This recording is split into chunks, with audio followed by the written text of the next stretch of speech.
আসসালামু আলাইকুম রহমতুল্লাহ। আশা করি সকলে অনেক বেশি ভালো আছেন। ছোট্ট খিদে বড় সমাধান এবং স্বাস্থ্যসম্মত।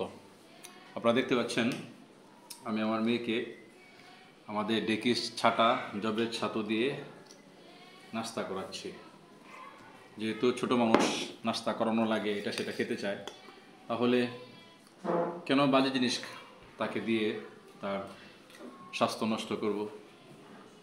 এজন্য চেষ্টা করি সবসময় যে তাকে স্ন্যাক টাইমে বাড়তি ভিটামিন যুক্ত খাবার দেওয়ার জন্য। তো আপনারাও আপনাদের বাচ্চার স্বাস্থ্য সুরক্ষার জন্য আমাদের ডেকির ছাতা জবের ছাতু নিতে পারেন। যে কোনোভাবে দুধ পানি এগুলোর সাথে মিশ্রণ করে খাওয়াতে পারেন। খুবই স্বাস্থ্যসম্মত, খুবই উপকারী। ইনশাল্লাহ আপনার বাচ্চার স্বাস্থ্যের উন্নতি হবে, অবকাঠামো আরও বেশি উন্নত হবে ইনশাল্লাহ আশা করি। চেষ্টা করবেন সবসময় বাজে খাবারগুলো থেকে বিরত থাকার জন্য। ধন্যবাদ।